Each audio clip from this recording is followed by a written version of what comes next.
बिस्मिल्लाहिर्रहमानिर्रहीम। अस्सलाम वालेकुम स्टूडेंट्स, मैं हूं सर वसीम और आज का हमारा टॉपिक है एसेक्सुअल रिप्रोडक्शन इन एनिमल्स। तो आज हम देखेंगे कि एनिमल्स के अंदर एसेक्सुअल रिप्रोडक्शन कैसे होती है। तो पहले हम ये देख लेते हैं कि एसेक्सुअल रिप्रोडक्शन किसे कहते हैं। रिप्रोडक्शन का मतलब तो यही होता है कि किसी भी एक जानदार का अपनी तादाद बढ़ाना, मतलब कि अपनी ऑफस्प्रिंग प्रोड्यूस कराने का जो अमल होता है उसको हम क्या कहते हैं, रिप्रोडक्शन कहते हैं। अगर उस रिप्रोडक्शन के अंदर गैमेट्स इन्वॉल्व होंगे तो हम उसको कहते हैं सेक्सुअल रिप्रोडक्शन। अगर उसमें गैमेट्स नहीं होंगे, गैमेट्स कब आते हैं, जब एक मेल हो और एक फीमेल हो, ठीक है। मेल के गैमेट्स और फीमेल के गैमेट्स जब आते हैं और आपस में फ्यूज़ होते हैं तो उसको हम कहते हैं सेक्सुअल रिप्रोडक्शन। अगर ये गैमेट्स का कॉन्सेप्ट ना हो, गैमेट्स वहाँ पर मौजूद ना हो, मतलब मेल और फीमेल का कॉन्सेप्ट वहाँ पर ना हो, सिर्फ एक ही इंडिविजुअल हो जो कि अपनी तादाद बढ़ाए, ठीक है, तो उस अमल को हम क्या कहते हैं, एसेक्सुअल रिप्रोडक्शन। तो आज हम देखेंगे एनिमल्स के अंदर एसेक्सुअल रिप्रोडक्शन किस तरह से होती है, कौन से वो मेथड होते हैं। तो हमारे पास 3 मेथड होते हैं, फिजन, बडिंग एंड फ्रेगमेंटेशन, ठीक है। जैसे सबसे पहले हम देख लेते हैं फिजन। जो पेरेंट बॉडी होती है, मतलब जो एक जानदार होता है, ठीक है, उसकी जो अपनी बॉडी होती है वो क्या कहलाती है, पेरेंट बॉडी। अगर वो डिवाइड हो रही है 2 और मोर डॉटर इंडिविजुअल्स में, ठीक है, ये होते हैं सिम्पलेट्स एनिमल्स होते हैं, ये यूनिसेलुलर होते हैं। मिसाल के तौर पे हमारे पास जो फिजन है अमेबा और प्लाज्मोडियम के अंदर पाई जाती है, ठीक है। तो यहाँ पर जो पेरेंट बॉडी होती है, ठीक है, अगर हम कंसिडर कर लेते हैं वो अमेबा है। अगर अमेबा है यहाँ पर, अब वो डिवाइड हो रहा है किसमें, 2 और मोर इंडिविजुअल में। मिसाल के तौर पे हमारे पास ये एक अमीबा है, ये अपने अंदर क्या कर लेता है, पहले न्यूक्लियर मटेरियल जो होता है न्यूक्लियस को डबल करता है, मतलब उसकी तादाद बढ़ाते हैं अपने अंदर। जब यहाँ पर 1 से 2 न्यूक्लियस हो जाते हैं तो फिर ये क्या हो जाता है, इसकी जो साइटोप्लाज्म होता है इसका वो ब्रेक डाउन होता है, ब्रेक होता है बीच से। जब वो ब्रेक होगा बीच से इस तरह से तो वो 2 इंडिविजुअल में तब्दील हो जाएगा, ठीक है। अगर 2 से ज़्यादा हो रहा है या 2 में हो रहा है तो उसको हम क्या कह रहे हैं, फिजन कह रहे हैं, ठीक है। तो इसके हमारे पास 2 टाइप्स हैं, एक हमारे पास बाइनरी फिजन है और एक हमारे पास मल्टीपल फिजन है। अगर कंडीशन ऐसी हो कि यहाँ पर जैसे कि अमेबा में हमने देखा कि वो 2 में डिवाइड हो रहा है, ठीक है, अमेबा हमेशा 2 में डिवाइड होता है, तो इसको हम क्या कहते हैं, बाइनरी फिजन। मतलब पेरेंट बॉडी अगर 2 इंडिविजुअल्स के अंदर, 2 डॉटर्स के अंदर डिवाइड हो रही है तो उसको हम कहते हैं बाइनरी फिजन। अगर 2 से ज़्यादा हो जाए, ठीक है, क्या हो जाए, parent body divides more than 2 daughter individual, मतलब वहाँ पर क्या हो रहे हो कि एक पेरेंट बॉडी है वो 2 से ज़्यादा में डिवाइड हो रही है। अभी हमारे पास जो मल्टीपल फिजन की एग्जांपल है प्लाज्मोडियम है, ठीक है। तो प्लाज्मोडियम क्या होता है, हमारे पास एक इस तरह का एनिमल होता है, ठीक है, ये सिंपलेस्ट एनिमल्स है, यूनिसेलुलर होते हैं ये। तो यहाँ पर इसके अंदर एक ही न्यूक्लियस होता है, लेकिन जब ये अपनी तादाद बढ़ाना चाहते हैं तो अपने अंदर बहुत सारे न्यूक्लियस जनरेट करा लेता है, मतलब अपने जेनेटिक मटेरियल को बहुत ज़्यादा डबल कर लेता है। तो इस तरह से बहुत सारे न्यूक्लियस इसके अंदर आ जाते हैं। जब ये बर्स्ट होता है, ठीक है, जब ये क्या नाम है, डिवाइड होता है, तो इसके अंदर जितने भी न्यूक्लियस हैं वो हर एक न्यूक्लियस एक इंडिविजुअल सेल बनकर बाहर निकलते हैं। तो इस तरह से जो पेरेंट बॉडी होती है वो बहुत सारे पीसेस में निकल कर बाहर आ रही है, तो इसको हम क्या कह रहे हैं, मल्टीपल फिजन, ठीक है। तो उसके बाद हमारे पास नेक्स्ट टॉपिक है बडिंग।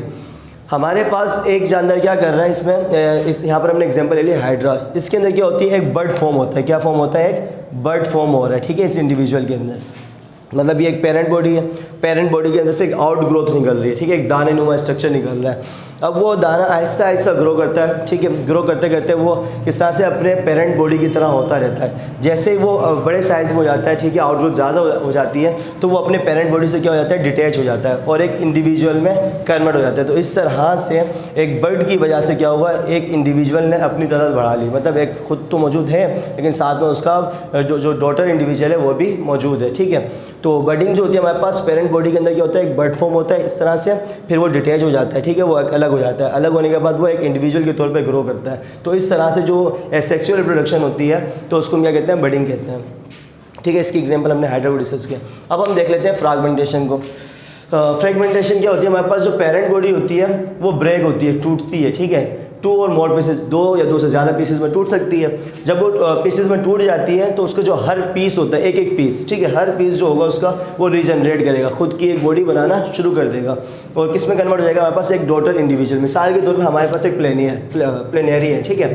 प्लेनेरिया को अगर हम ब्रेक करा देते हैं कितने पीसेस में, 3 पीसेस में ब्रेक करा दिया हमने, तो ये एक रीजन जो होगा इसका वो एक इंडिविजुअल में कन्वर्ट हो जाएगा खुद को रीजनरेट करके, ठीक है। जो दूसरा रीजन होगा हमारे पास वो एक दूसरे रीजन में कन्वर्ट हो जाएगा, मतलब कि दूसरे इंडिविजुअल में कन्वर्ट हो जाएगा। इसी तरह जो तीसरा इसका पीस बचेगा ये भी किस में कन्वर्ट हो जाएगा, हमारे पास एक और प्लेनेरिया में। तो इस तरह से हमारे पास 1, 2 और 3, मतलब कि हमने इसको 3 पीसेस में ब्रेक किया तो इसका हर पीस खुद को रीजनरेट करके किस में कन्वर्ट हो गया, एक इंडिविजुअल में कन्वर्ट हो गया। तो इस तरह से जो हमारे पास जानदारों में होता है तो इसको हम कहते हैं फ्रैगमेंटेशन, ठीक है। फ्रैगमेंटेशन के अंदर क्या होता है कि जो पीसीज हैं हर पीस एक इंडिविजुअल में कन्वर्ट हो जाता है, किसके ज़रिए, रीजनरेशन के जरिए। जिसके एग्जांपल आप ये ले सकते हैं, जैसे कि आपके घर में लिजर्ड वगैरह पाई जाती हैं। तो लिजर्ड क्या, उसकी जो टेल होती है वो टूट जाती है, तो टूटने की वजह से फिर वो दोबारा टेल को रीजनरेट कर लेती है। तो इसी तरह से कुछ जानवर ऐसे होते हैं जो अपने हर इंडिविजुअल को रीजनरेट कर सकते हैं। ठीक है, तो अब रिव्यू देख लेते हैं हम यहाँ पर अपनी वीडियो का। तो हमारे पास 3 मेथड थे एसेक्सुअल रिप्रोडक्शन के। एसेक्सुअल रिप्रोडक्शन किससे कहा था हमने, जिसके अंदर गैमेट्स की कोई मदाखलत ना हो, ठीक है, इंटरफेयर ना हो गैमेट्स का, जहाँ पर गैमेट्स का कोई कॉन्सेप्ट ना हो, उसको हम क्या कहते हैं, एसेक्सुअल रिप्रोडक्शन कहते हैं। फिर हमने कहा 3 मेथड होते हैं, फिजन, बडिंग और फ्रेगमेंटेशन। ठीक है, फिजन के अंदर हमने देखा फिजन 2 तरह की होती है, बाइनरी फिजन, मल्टीपल फिजन। अगर कोई भी इंडिविजुअल अगर 2 में कन्वर्ट हो रहा है तो उसको हम कहते हैं बाइनरी फिजन। अगर कोई इंडिविजुअल हमारे पास 2 से ज़्यादा में कन्वर्ट हो रहा है तो हम उसको कहते हैं मल्टीपल फिजन। ठीक है, जिसके अंदर क्या हुआ था कि न्यूक्लियस फॉर्म हुए थे और न्यूक्लियस की वजह से इंडिविजुअल्स की तादाद बढ़ गई थी। ठीक है, जबकि यहाँ पर क्या होता है, बडिंग के अंदर एक जो पेरेंट बॉडी थी उसके अंदर एक आउटग्रोथ फॉर्म हुई थी और आउटग्रोथ आहिस्ता आहिस्ता ग्रोथ करके इसमें कन्वर्ट हो गई थी, एक न्यू इंडिविजुअल के अंदर कन्वर्ट हो गई थी। फिर उसके बाद हमने बात की थी फ्रेगमेंटेशन की। फ्रेगमेंटेशन के अंदर हमने क्या देखा था, कोई भी जो एक इंडिविजुअल है अगर उसके पीसेस कर दिया जाए, उसको तोड़ दिया जाए, तो उसका हर पीस किसमें, एक न्यू इंडिविजुअल के अंदर कन्वर्ट हो जाता है। तो इंशाल्लाह ताला फिर मुलाकात होगी एक नेक्स्ट वीडियो के साथ। तो जब तक के लिए अल्लाह हाफिज़।